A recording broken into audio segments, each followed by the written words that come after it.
आज मैं बनाऊंगा एक बटा फिश रैक। बट उसके पहले आपको ये जानना होगा कि मैं इसके पहले बटा फिशेस को इसमें रखा करता था। तो ये तो उनके लिए बेस्ट नहीं है, ये टेम्परेरी था। बट अब मैं इन्हें यहाँ रखूंगा। तो सबसे पहले मैं जितना भी कचरा है ये हटा दूंगा इस दरवाजे के सामने से। और ये सारा का सारा हटने के बाद आपको दिखाई देगा कि यहाँ पे कितनी सारी जगह है। जगह को फ्लैट करने के लिए यहाँ पे मैं इस मशीन का इस्तेमाल करते हुए जितने भी नट बोल्ट्स एंड हैंडल्स है वो निकाल दूंगा। वैसे भी दरवाजा खुलने नहीं वाला। अब थोड़ी सी फिनिशिंग दिखाते हुए ये जितने भी धारदार नुकीली से चीजें हैं इसे मैं हैमर की मदद से फ्लैट कर दूंगा। थोड़ी और सेफ्टी को मद्देनजर रखते हुए यहाँ पे मैं सिलिकॉन लगा दूंगा ताकि ये फुल एंड फाइनल फिक्स हो जाए। स्टेज 2 की तरफ बढ़ते हुए अब यहाँ पे मैं कटवा रहा हूँ बहुत सारे ग्लास। इतने सारे हैं कि आप भी देख के खुश हो जाओगे कि कितने सारे टैंक बनने वाले हैं। इस ग्लास की मोटाई 5 mm है और ये क्लियर ग्लास है जिसके छोटे छोटे टुकड़े होंगे, जिसका डायमेंशन 6 इंची इंटू 5 इंची इंटू 5 इंच है।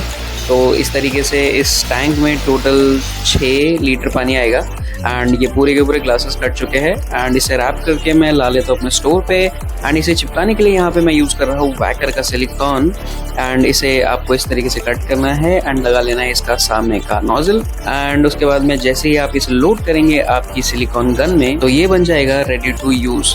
बाय द वे ये पीछे में जो नोजल है वो उसे ढीला करता है ताकि आप इसे टाइट यूज कर सके। एंड इसी तरीके से आप प्रेस करते हुए सामने से सिलिकॉन निकाल सकते हैं। सिलिकॉन और ग्लासेस रेडी है, ग्लासेस चमक चुके हैं। और यहाँ पे मैं बना दिया हूँ इसका एक एक्वेरियम। अब यहाँ पे हमारा टेस्ट चल रहा है। अब टेस्ट में आपको ये देखना है कि नीचे एक पेपर जब आप रखेंगे, इफ इनकेस जहाँ पे भी लीक है वहाँ का पेपर गीला होना शुरू हो जाएगा और जहाँ पे नहीं है वो इस तरीके से रिफ्लेक्ट होगा। तो इसी तरीके से आपको टेस्ट करते करते बहुत सारे एक्वेरियम्स बनाने हैं। तो मेरे कैलकुलेशन के हिसाब से यहाँ पे टोटल 42 एक्वेरियम्स में बना चुका हूँ, बिकॉज ये परफेक्टली बैठेंगे हमारे डोर पे। तो सारे के सारे वाटर टेस्ट करने के बाद में अब ऊपर का जो पेज है वो निकालने के लिए सिंपल टेक्निक है। आपको ढेर सारा इसमें पानी मारना है एंड जैसे ये पेज गीला हो जाता है आप इसे सिंपली हाथों से निकाल सकते हैं।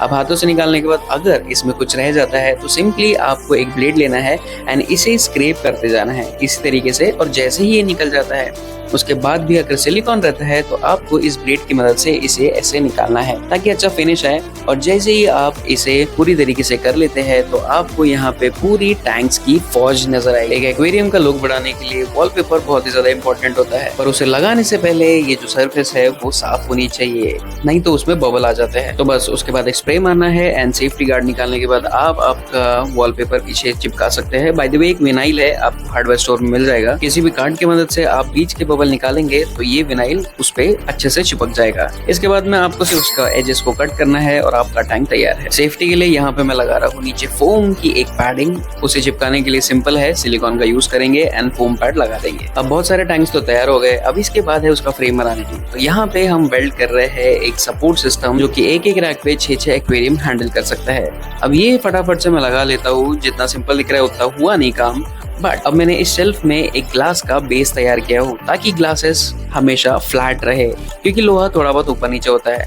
लाइट लगने के बाद ये लग रहा है झकास। और सारे के सारे टैंक्स मैंने रख दिया हो और मैं इसे भरूंगा अपने ओल्ड एक्वेरियम वाटर से, बिकॉज कब तक मैं इसे साइकिल करूंगा और मुझे इसमें अभी बेटा फिश छोड़नी है। तो पूरा का पूरा सिस्टम यहाँ पे तैयार है और ये शायद 2 घंटे में भर जाएगा। एंड जैसे ही मैं इसमें OHM फुल मून्स के बहुत सारे बेटा फिशेस छोड़ता हूँ तो ये रैक कुछ इस तरीके से दिखाई देता है। बाकी ये वीडियो करीबन 1 महीने पुराना है, but still they are rocking. Videos की कमी की वजह से मैं यहाँ पे कम डिटेल्स दे पाया हूँ, बट आप मेरी अदर वीडियोस देख सकते हैं। तो अगर आपको OHM से या फिर कोई भी टाइप के बेटा फिश या फिर इवन एक्वेरियम रिलेटेड कोई भी फिश चाहिए तो आप मुझे बेझिझक कांटेक्ट कर सकते हैं। और बहुत सारे कल्चर्स एंड ये एंड वो बहुत कुछ है। तो see you in the next video जहाँ पे मैं बहुत सारी चीजें सिखाऊंगा। तो stay tuned, subscribe the channel and share this video अगर आपको ये पसंद आई हो।